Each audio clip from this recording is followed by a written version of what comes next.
Hey there, it's Lexi of Soul Solutions. Thank you so much for joining me today. Today we have a very special episode to me, and we are discussing your divine feminine. What is it? Why does it matter? What's so special about it? And how can you harness it? What changes is it going to make in your life if you access your divine feminine? So, divine feminine is the inner, glorious, source given feminine energy inside of you. Everybody has it, men and women, and non-binary, and everybody. It's a natural part of your soul. Your soul has masculine and feminine parts to it, and so it's not really even a gender-related thing as much as a certain set of qualities that are held within this energy. Masculine energy is more of a rigid, driven kind of energy that really just, it's your motivation, it's your structure, it's your patterns. That's your masculine, your divine masculine energy. And obviously those things are very important for keeping you going in everyday life and society. But divine feminine energy is your creativity and your flow and your energy, dancing, and just expression, emotions. All of that comes from your divine feminine side. So what is so important about that? Wouldn't life be easier if we didn't feel emotions and we could just be motivated and just do the things we had to do and just power through life, being the average definition of success? Yes, that would be a lot easier. But so boring. That would be so boring if we just gave up our feminine side, our expression, our love, our emotions. Because think about all the good emotions you have. Think about all the good things that come out of even the negative emotions. Like, I feel amazing after crying. It's just like this big release of things I don't want to deal with. So, like, if I got rid of my emotion and I couldn't cry anymore,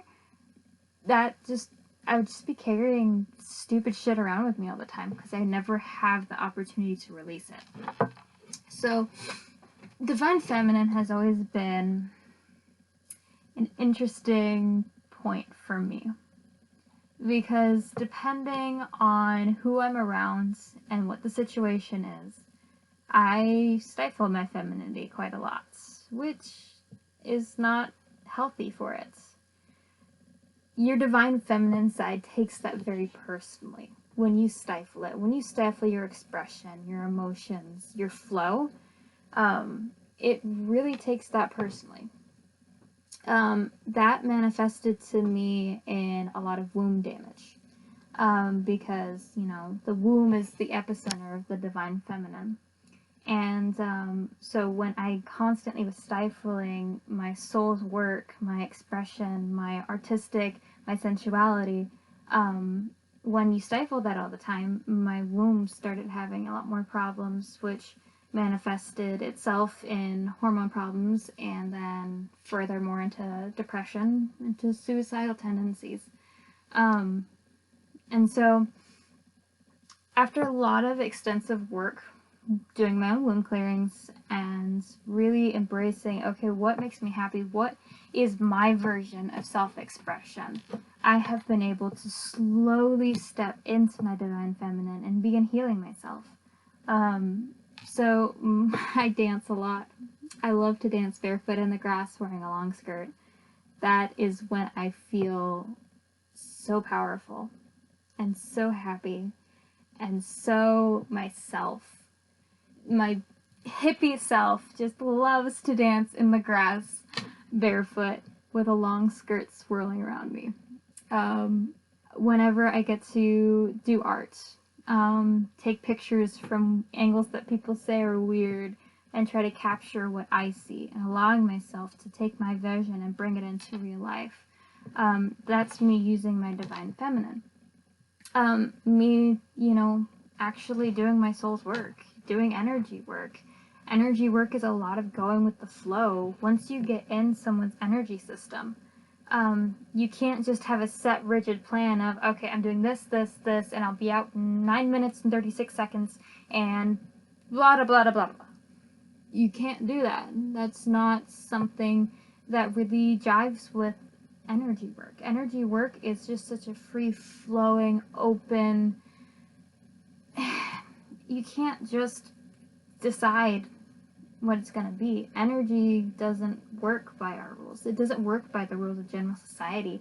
Energy work, the flow of energy, does not play within the divine masculine rules. Now, that's not to say that the divine masculine is not important. Imagine what our society would be like, and imagine what our own personal lives would be like if we didn't have some sort of order in our lives. If you didn't have some sort of schedule, if you didn't have some sort of structure, if you didn't have some sort of motivation and drive. It's great to go dance barefoot in the grass in a long skirt, but if I do nothing but that all the time, where would I be? I certainly wouldn't be filming this video right now. I wouldn't be doing energy work professionally. I wouldn't be reaching out and helping more people. There wouldn't be a charity for me to even donate money to at the end of the month like I used to do. So the divine masculine is something that we definitely need, and we need a balance of it. But what the problem in our society today is that the divine masculine is choking out the divine feminine. We're being told to not be expressive, not show our emotions. Emotions are shit. We're being told to not go with the flow, but to rather go with society, go with what's expected of us, and just roll with it. And that's not helping anything. And that's not opening us. That's not balancing us. When your divine masculine overthrows your divine feminine, you're out of balance. Opposite way too. When your divine feminine overthrows your divine masculine, you're out of balance too. There is a balance there. There's a balance of being motivated and structured while also listening to your inner flow and your expression and really rolling with it, letting your emotions out, but knowing that there is a time to let your emotions out. That's when you're in balance. That's when your two halves of yourself are in balance, is when you can say, okay, this is something I need to let my emotions out. I need to release. I need to go dance it off. I need to go write a poem or draw something or take some pictures to get these emotions inside of me out. And then being like, okay, they're out. My next step is X, Y, Z. And going for it. And going and being productive and being balanced. Okay, so that was probably a rant that I was not planning on at the beginning of this video, but I went for it anyway. But so your divine feminine, how do you open it up? How do you welcome it back into your life?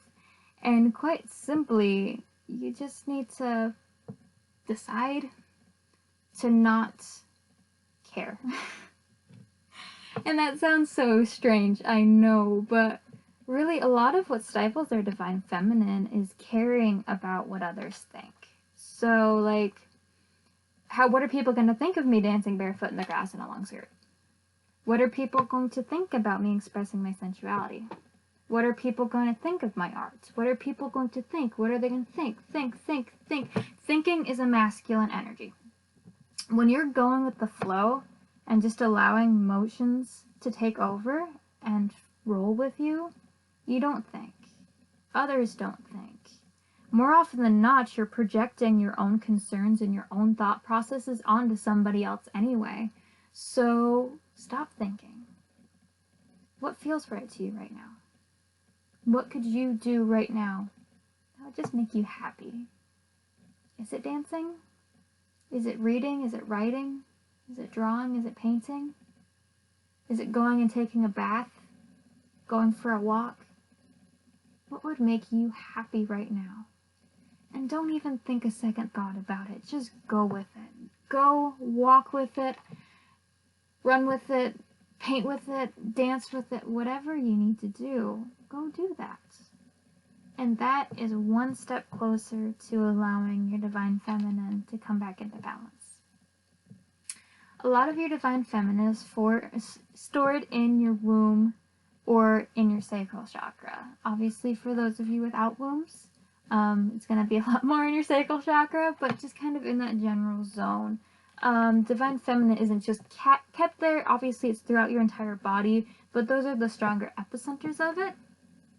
So, if you have a womb, maybe you should look at getting it cleared, or watch my video that takes you through your own womb clearing, because that can be very powerful.